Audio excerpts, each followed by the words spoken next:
بسم اللہ الرحمن الرحیم اللہ کے نام سے جو رحمان اور رحیم ہے۔ وَلَقَدْ يَسَّرْنَا الْقُرْآنَ لِلذِّكْرِ فَهَلْ مِن مُّدَّكِرٍ۔ ہم نے اس قرآن کو نصیحت کے لیے آسان ذریعہ بنا دیا ہے، پھر کیا ہے کوئی نصیحت قبول کرنے والا؟ بسم اللہ الرحمن الرحیم وما خلقنا السماء والأرض وما بينهما باطلا ذلك ظن الذين كفروا فويل للذين كفروا من النار۔ یہ سورۃ صاد کی آیت نمبر 27 ہے۔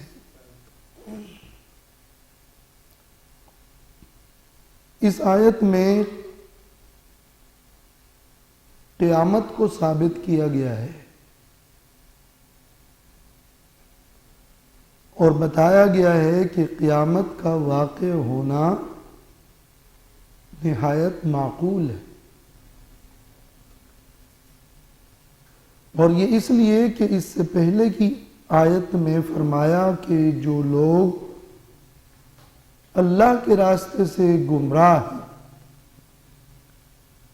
ان کے لیے شدید عذاب اس لیے ہے بما نسوا یوم الحساب، کہ انہوں نے حساب کے دن کو بھلا دیا ہے، اور عذاب بھی ان کے لیے حساب کے دن ہے۔ تو فرمایا کہ وما خلقنا السماء والارض، نہیں پیدا کیا ہم نے آسمان اور زمین کو، وما بینہما، اور جو کچھ ان دونوں کے درمیان ہے، باطلا، بیکار۔ زمین و آسمان اور اس کے درمیانی مخلوق کی پیدائش عبث اور بیکار نہیں ہے، بلکہ اس میں فائدہ ہے اور حکمت ہے، جس کا اظہار اور جس کا کامل اظہار اگلی زندگی میں ہوگا۔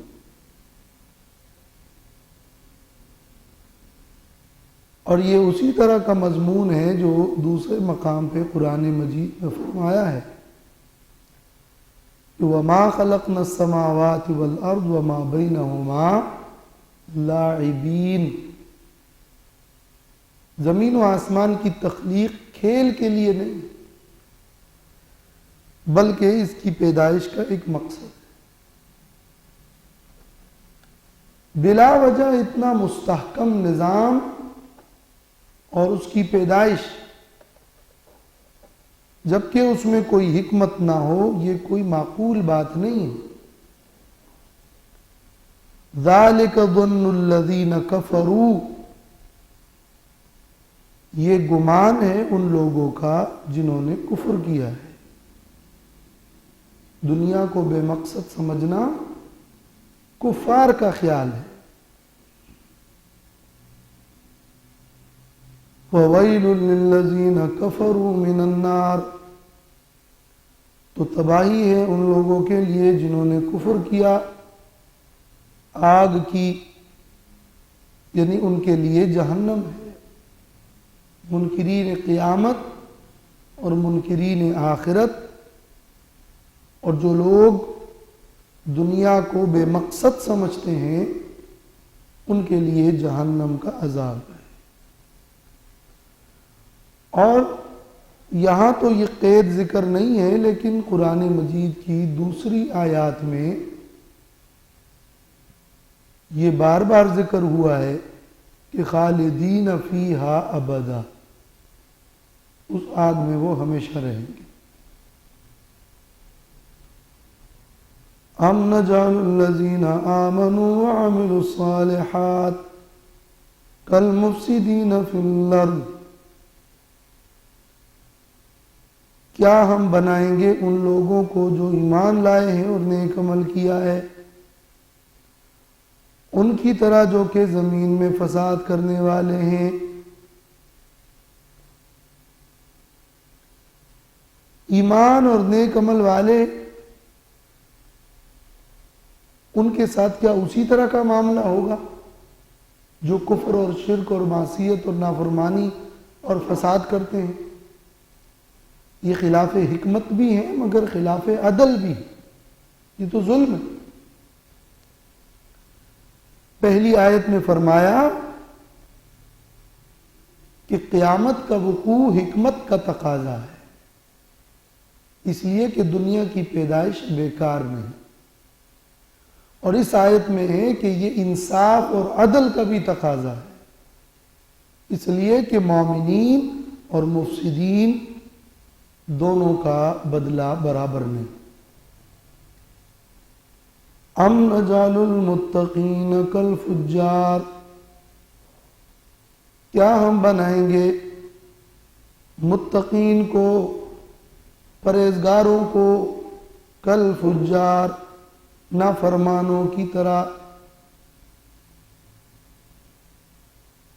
کیا متقین جو خود کو اللہ کے عذاب سے بچانے کی کوشش میں ہیں، احکام کی اطاعت کرتے ہوئے، کیا وہ ان لوگوں کے برابر ہیں کہ جو فجار ہیں، جو متقین نہیں ہیں؟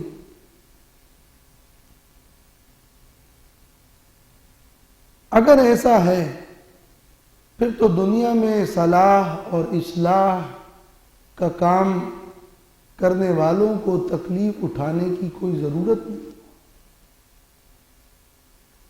پھر تو جس کے جی میں جو آئے کرتا رہے، ظالم ظلم کرے،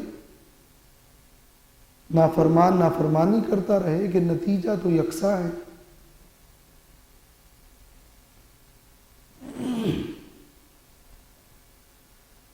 کتاب انزلناہ الیک مبارک لیدبروا آیاتہ ولیتذکر اولو الالباب۔ اس آیت میں قرآن مجید کی طرف ترغیب دی گئی ہے،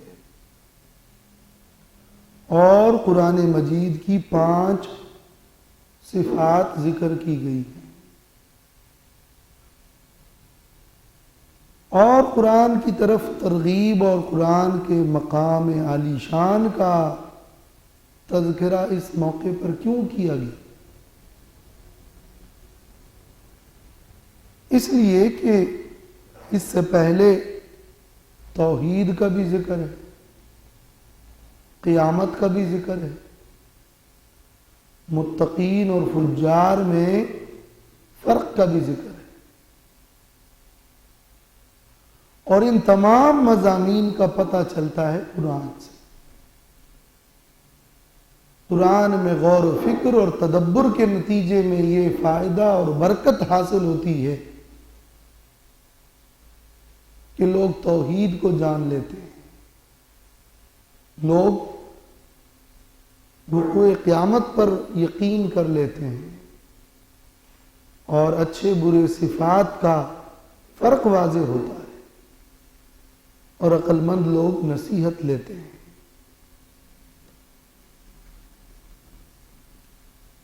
تو یہ قرآن مجید کا ذکر اس مقام پر قرآن کے کمال و فضل کو بیان کیا گیا تاکہ یہ سارے مباحث معلوم ہو۔ کتاب، یہ قرآن عظیم الشان کتاب ہے۔ پہلی صفت ہے کتاب۔ کتاب کتابہ کا مطلب ہوتا ہے لکھنا، اور کتابہ کا معنی ہوتا ہے جمع کرنا۔ کتاب بمعنی مکتوب، کہ یہ قرآن لکھا ہوا ہے، محفوظ ہے لوح محفوظ کے اندر۔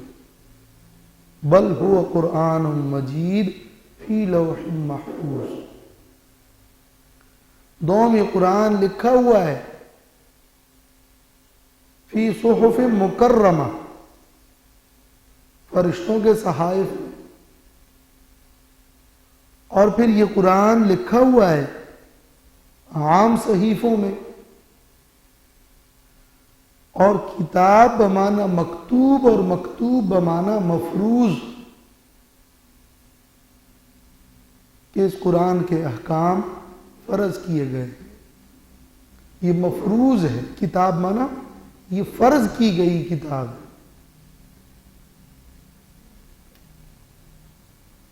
انزلناہ الیک، ہم نے اس کو نازل کیا ہے آپ کی طرف، ہم نے اتارا ہے. یہ کتاب اور یہ مجموعہ کسی کی تصنیف نہیں ہے، بلکہ یہ تنزیل ہے. یہ بہت بڑی صفت ہے اس قرآن کی اور امتیازی شان ہے کہ یہ جو کتاب اور ایک مجموعہ اور ضابطۂ حیات ہے، یہ اللہ کی طرف سے نازل شدہ ہے. یہ مخلوق کی کوئی کتاب نہیں. انزلناہ الیک، قرآن مجید میں کہیں پر الیک ہوتا ہے اور کہیں پر علیک ہوتا ہے. الیک تیری طرف، علیک تجھ پر. ما انزلنا علیک القرآن لتشقى علیک انا سنلقی علیک قولا ثقیلا. الیک کا مطلب ہے کہ یہ کتاب آپ تک پہنچی ہے، اور علیک کا مطلب یہ ہوتا ہے کہ آپ پر اس کتاب کی ایک ذمہ داری بھی ہے.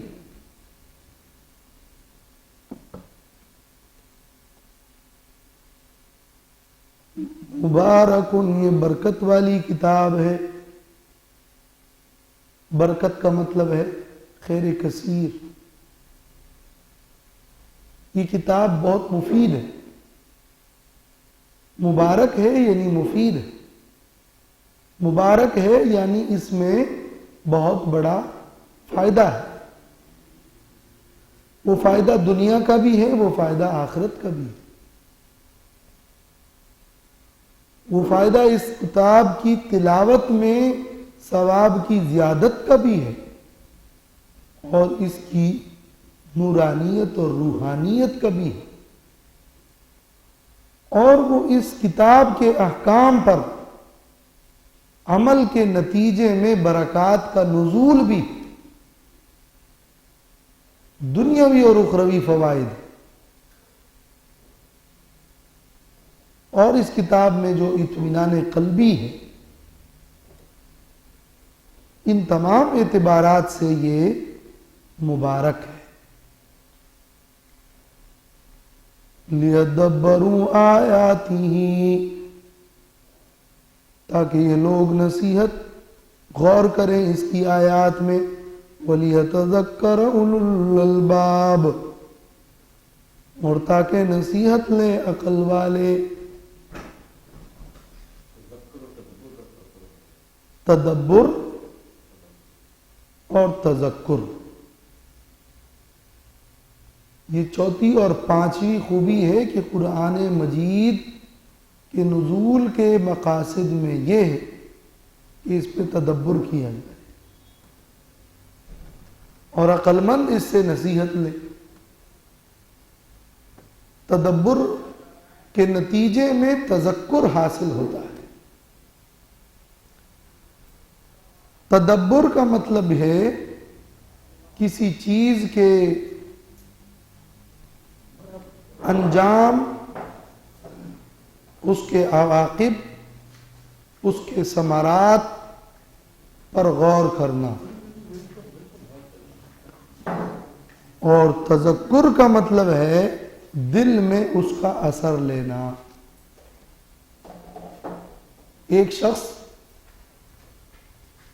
آیات پر اس اعتبار سے غور کرتا ہے کہ ان آیات کا جو معنی ہے اور اس کا جو مفہوم ہے وہ واضح ہو جائے.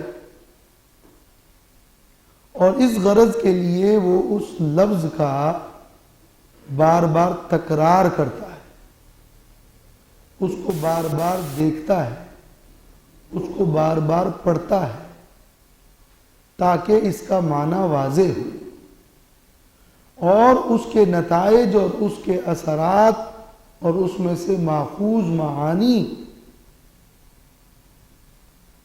اس کو نکالتا ہے۔ تو یہ تدبر ہے، اور پھر ان معانی کو اور ان مفاہیم کو اپنے اندر جذب کرنا اور قلب کا اس سے متاثر ہونا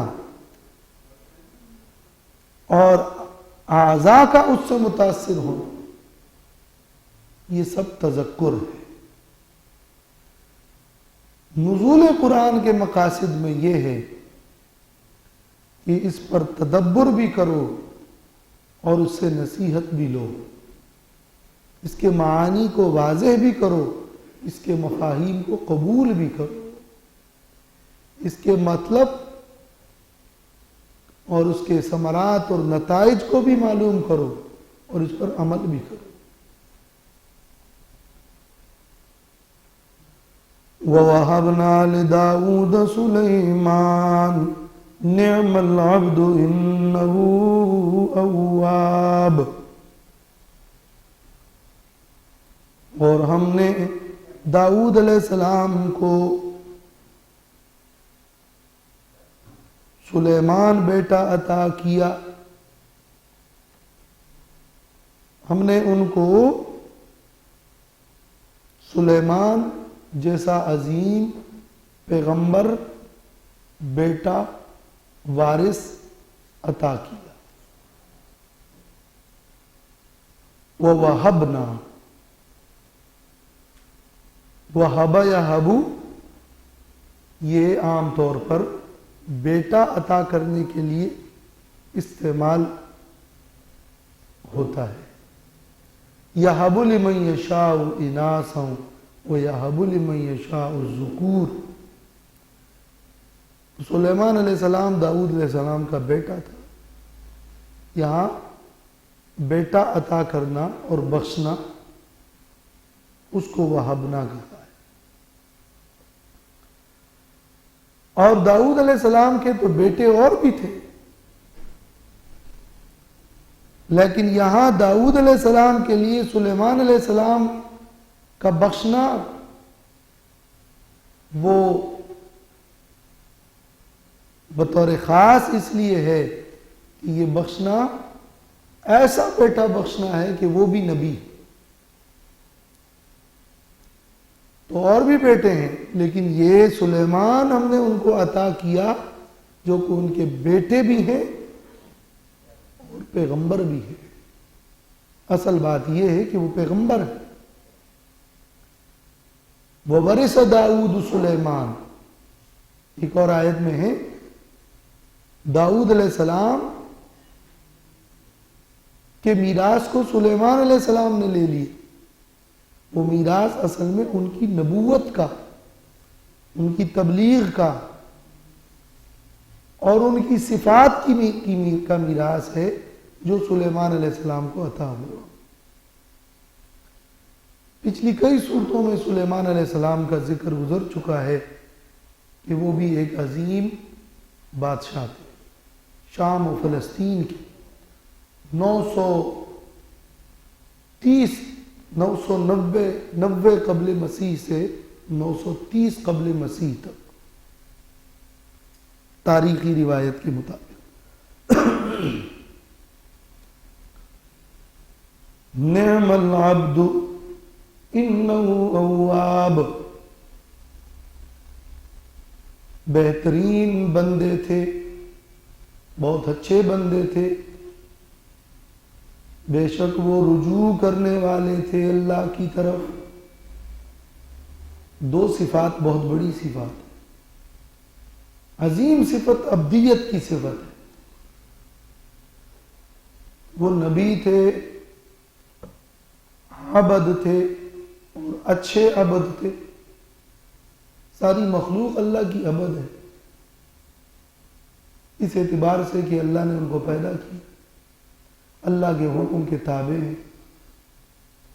مگر جو بندہ اختیاری امور میں اللہ تبارک و تعالی کی بندگی کرتا ہے، وہ پھر نعم العبد، وہ بہت اچھے بندے تھے۔ اور ہر معاملے میں، ہر حالت میں اللہ کی طرف رجوع کرنے والے تھے۔ یہی صفات اس سے پہلے داؤد علیہ السلام کے لیے بھی ذکر ہوئی کہ وہ اواب تھے۔ وَاذْكُرْ عَبْدَنَا دَاوُودَ ذَا الْأَيْدِ إِنَّهُ أَوَّابٌ نِعْمَ الْعَبْدُ إِنَّهُ أَوَّابٌ۔ اس لیے بعض مفسرین نے یہ بھی کہا ہے کہ یہ صفات داؤد علیہ السلام کی ذکر ہو رہی ہے، مگر اولا اور راجح یہ ہے کہ یہ اب سلیمان علیہ السلام کی صفات کہ اللہ نے ان کو یہ ایسا وارث دیا کہ وہ صفات لے لی، وہ عبدیت اور اوابیت کی صفت لے لی۔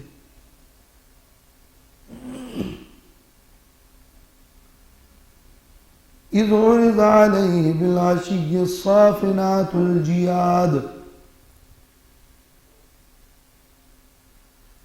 فقال انی احببت حب الخیر عن ذکر ربی حتی توارت بالحجاب ردوها علی فطفق مسحا بالسوق والاعناق۔ سلیمان علیہ السلام کی صفات ذکر ہو رہی ہے۔ ان صفات میں پہلی صفت تو یہ ذکر ہوئی کہ وہ ایک اچھے بندے تھے، دوسری صفت یہ ذکر ہوئی کہ وہ اللہ کی طرف رجوع کرنے والے تھے۔ تو اب یہ ان کی تیسری صفت ذکر ہو رہی ہے، اور وہ یہ کہ سلیمان علیہ السلام ایک بڑے ہی ذمہ دار بادشاہ اور حکمران اور مجاہد تھے، اور انہیں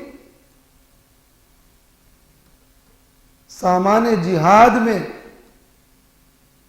گھوڑوں سے بھی بڑی محبت تھی، مگر وہ بھی رب کی وجہ سے۔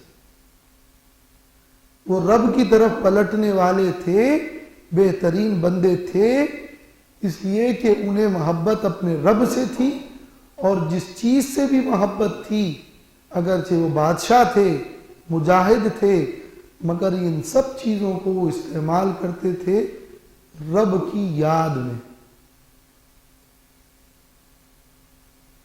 چنانچہ سلیمان علیہ السلام گھوڑوں کا معائنہ کر رہے تھے۔ اذ عرض علیہ، جب پیش کیے گئے ان پر، بالعشی، شام کے وقت، الصافنات الجیاد، اصیل عمدہ گھوڑے، الجیاد جو کہ تیز رفتار تھے،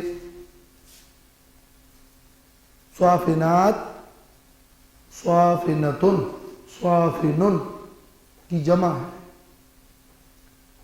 وہ گھوڑا جو 3 پاؤں پہ کھڑا ہو اور 1 پاؤں گھوڑے نے اٹھایا ہو، اور اس کا جو سم ہے وہ زمین کے ساتھ ہلکا سا ٹچ ہو۔ یہ گھوڑے کے عمدہ ہونے اور اصیل ہونے کی نشانی اور علامت ہے۔ تو صافنات اس کا معنی ہے یعنی وہ اصیل گھوڑے تھے، اور الجیاد، جواد، جواد کی جمع ہے، جس کا معنی ہے تیز رفتار گھوڑے. ان گھوڑوں کی دو صفات ذکر کی گئی، الصافنات اور الجیاد. وہ ایسے بہترین گھوڑے ہیں کہ جب وہ کھڑے ہوتے ہیں تو نہایت ہی سکون سے کھڑے ہوتے ہیں اور 3 پاؤں پہ کھڑے ہوتے ہیں، جو ان کی عمدگی کی نشانی ہے. اور جب وہ چلتے ہیں اور دوڑتے ہیں تو تیز رفتاری سے دوڑتے ہیں، تو کھڑے ہونے میں بھی پرسکون اور چلنے میں بھی تیز رفتار. وہ گھوڑے شام کے وقت سلیمان علیہ السلام پر پیش کیے گئے. ظاہر خادمین تھے جنہوں نے پیش کیا. سلیمان علیہ السلام نے معائنہ کیا اور یہ جہادی گھوڑوں کا معائنہ کسی دنیاوی غرض کے لیے نہیں تھا، بلکہ فقال انی احببت حب الخیر عن ذکر ربی. کہنے لگے میں نے محبت کی حب الخیر، گھوڑوں کی محبت. خیر مال کے معنی میں استعمال ہوتا ہے. وَإِنَّهُ لِحُبِّ الْخَيْرِ لَشَدِيدٌ. بے شک انسان خیر کی محبت میں، مال کی محبت میں بڑا سخت ہے. یہاں خیر اور مال ظاہر کے گھوڑے تھے جس کا ذکر الصافنات الجیاد میں ہو گیا. اور امام فرا نے کہا ہے کہ الخیل هو الخیر، گھوڑے خیل سے خیر مراد. اور حدیث میں بھی یہ بات موجود ہے کہ الخیل معقود بنواسیہ الخیر الی یوم القیامہ الاجر والغنیمہ. گھوڑوں کے پیشانیوں کے ساتھ خیر باندھا ہوا ہے اور یہ ثواب کا کام ہے. گھوڑوں کی دیکھ بھال اور اس پر ہاتھ پھیرنا اور گھوڑوں کی خدمت، یہ ایک حلال اور جہاد کا ایک مال تھا اور اچھا مال تھا. تو خیر کا معنی مال اور یہاں گھوڑے. انی احببت حب الخیر، میں نے محبت کی گھوڑوں کی محبت عن ذکر ربی، اپنے رب کی یاد کی وجہ سے. میں نے یہ محبت مال سے، مال کی حرص میں اور برائے دنیا نہیں کی، بلکہ اپنے رب کی یاد اور اپنے رب کے ذکر کی وجہ سے. عن کا معنی کی وجہ. قرآن میں کئی مقامات پر عن کا لفظ کی وجہ اور عن سببیہ اس کو کہتے ہیں.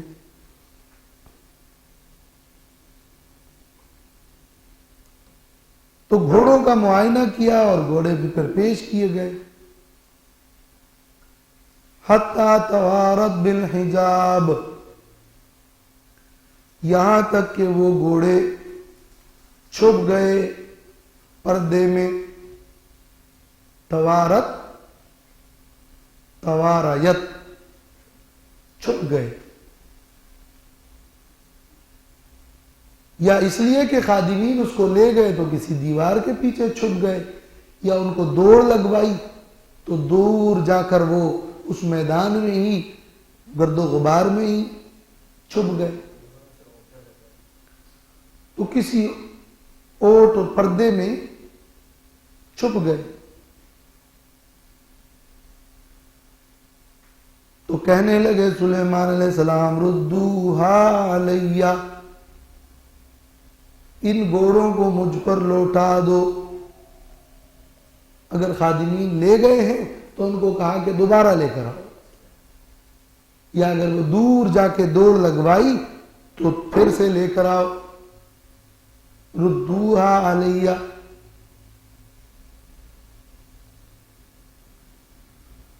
فطفق مسحا بالسوق والاعناق،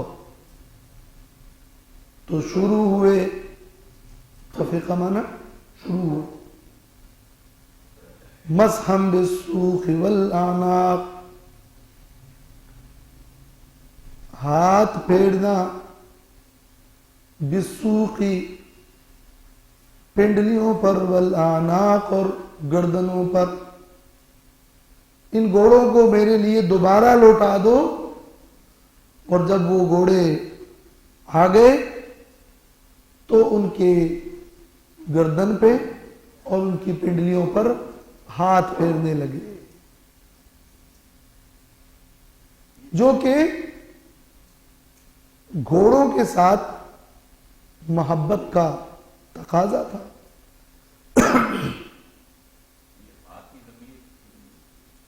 ردوہا توارت، توارت کی ضمیر کس کی طرف راجع؟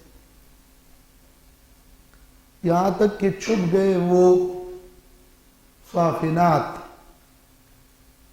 الصافنات الجیاد، تو ردوہا صافنات، صافنات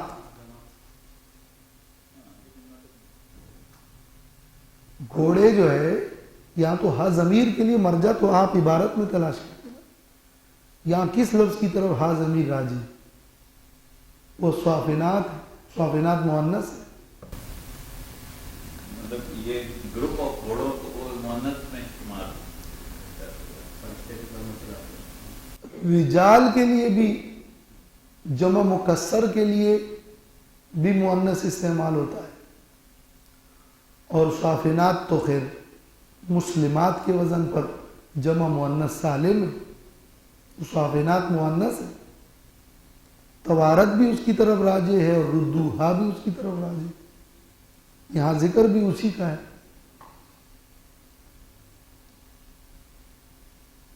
فطفق مسحا بالسوق والاعناق، تو شروع ہوئے ہاتھ پھیرنا ان گھوڑوں کی پنڈلیوں پر اور ان کی گردنوں پر۔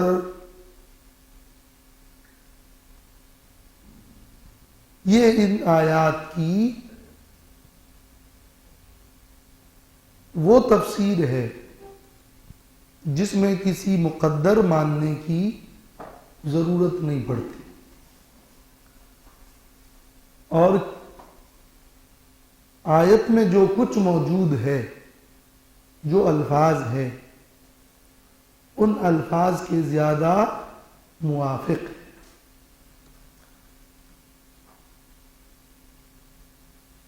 اس لیے کہ توارت یہاں تک کہ وہ گھوڑے چھپ گئے، گھوڑوں کا ذکر ہے، ان ذکر ربی، رب کے ذکر کی وجہ سے، کوئی محذوف ماننے کی ضرورت نہیں۔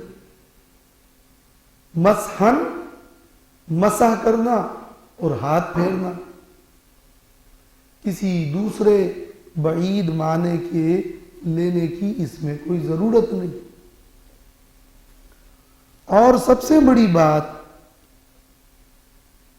کہ فطفق مسحا بالسوق والاعناق، اس کی تفسیر کرتے ہوئے عبداللہ ابن عباس رضی اللہ عنہما سے یہ تفسیر مروی ہے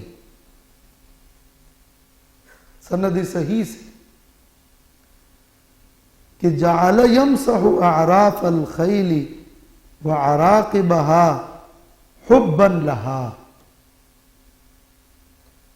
کہ فطفق مسحا بالسوق والاعناق کا معنی عبداللہ ابن عباس، ایک صحابی رسول ترجمان القرآن رضی اللہ عنہ، یہ ترجمہ اور مفہوم بیان کرتے ہیں کہ اس کا معنی یہ ہے کہ ان گھوڑوں کے پنڈلیوں پر اور گردنوں پر گھوڑوں کی محبت کی وجہ سے سلیمان علیہ السلام ہاتھ پھیرنا شروع کر گئے. تو ایک تو اس تفسیر میں کسی مفہوم مقدر کو ماننا بھی نہیں پڑتا، اس پر کوئی سوال بھی قائم نہیں ہوتا، اعتراض بھی نہیں آتا، اور یہ ایک صحابی رسول سے مروی تفسیر بھی ہے. لیکن ان آیات کی ایک اور تفسیر بھی مروی ہے جو کہ بڑے بڑے اکابرین مفسرین نے نقل کی ہے، اور اس لیے کہ وہ ابی بن کعب رضی اللہ عنہ سے مروی ہے مرفوعاً، یعنی وہ اللہ کے رسول صلی اللہ علیہ وسلم سے یہ نقل کرتے ہیں کہ فَطَفِقَ مَسْحًا بِالسُّوقِ وَالْأَعْنَاقِ کا معنی یہ ہے کہ قطعا سوقها وَأَعْنَاقَهَا بِالسَّيْفِ. سلیمان علیہ السلام نے ان گھوڑوں کی پنڈلیوں اور گردنوں کو تلوار سے کاٹا. تو مسحن اس کا معنی قطعاً کاٹنا. اور یہ تفسیر بیان کرتے ہیں کہ سلیمان علیہ السلام پر گھوڑے پیش کیے گئے، سلیمان علیہ السلام گھوڑوں کا معائنہ کر رہے تھے، اور یہ وقت تھا شام کا، عصر اور مغرب کے درمیان کا، بالعشی. عشی کہتے ہیں ظہر سے لے کر مغرب تک کے وقت، مغرب کے بعد پھر وہ عشاء ہے، یہ عشی ہے. عشی کہتے ہیں ظہر سے مغرب تک کے وقت کو. تو اس دوران سورج غروب ہوا اور سلیمان علیہ السلام عصر کی نماز ادا نہ کر سکے، بھول گئے، گھوڑوں کے معائنے میں اتنے مشغول ہو گئے کہ چونکہ انہیں اس جہادی عمل سے شغل تھا تو مشغول زیادہ ہوئے، اور گھوڑے تعداد میں بھی زیادہ تھے، تو عصر کی نماز یا اپنا کوئی وظیفہ جو اس وقت وہ کرتے تھے وہ نہ کر سکے. یہاں تک کہ سورج غروب ہو گیا تو سلیمان علیہ السلام کو اس کا بڑا افسوس ہوا کہ اللہ کے ذکر سے یا نماز سے مجھے ان گھوڑوں نے غافل کر دیا. اگرچہ یہ گھوڑوں کا معائنہ اور محبت بھی ایک اچھا ہی عمل تھا، لیکن اس عمل کے مقابلے میں نماز کا اور عبادت محضہ کا عمل تو بہت اونچا تھا، جس سے میں غافل ہوا. تو اللہ سے دعا کی کہ اللہ اس سورج کو میرے لیے لوٹا دے، یا ان گھوڑوں کو واپس لیا، اور ردوہا کا یہ معنی بھی بعض نے کیا ہے. تو جب گھوڑے آئے تو ان گھوڑوں کو ذبح کر دیا اور ان کو ٹکڑے ٹکڑے کر دیا کہ اللہ کے ذکر سے مجھے ان گھوڑوں نے غافل کر دیا. تو سلیمان علیہ السلام اللہ کی طرف اتنے پلٹنے والے تھے کہ جب نماز عصر اور ذکر رب میں غفلت کا باعث گھوڑے بنے تو ان گھوڑوں کو بھی ذبح کر دیا اور قتل کر دیا اور ختم کر دیا. تو یہ سلیمان علیہ السلام کی تعریف اس معنی میں ہو رہی ہے. بتا رہا ہوں ابھی میں تفسیر پوری کرنے. تو یہ ایک توجیہ ہے یہ توجیہ کیوں کی گئی؟ اس کی وجہ ایک تو یہ ہے کہ ابی ابن کعب رضی اللہ عنہ سے مرفوعاً روایت ہے. مجمع الزوائد میں علامہ نور الدین ہیثمی نے اور در منصور میں امام سیوطی نے یہ حدیث نقل کی ہے کہ فَطَفِقَ مَسْحًا بِالسُّوقِ وَالْأَعْنَاقِ کا معنی یہ ہے کہ پنڈلیوں کو اور گردن کو کاٹا. یہ تو اس تفسیر کی بنیاد یہ روایت ہے. مگر اس روایت کی سند میں سعید ابن بشیر ایک راوی ہے جو کہ اکثر کے نزدیک ضعیف راوی ہے. اگرچہ بعض نے اس کو صحیح بھی کہا لیکن ایک متکلم فیہ راوی ہے اور یہ روایت ضعیف ہے. تو جب وہ روایت ضعیف ہے تو اس توجیہ کی یہ بنیاد تو کمزور ہو، یہ والی بنیاد تو نہیں بن سکتی.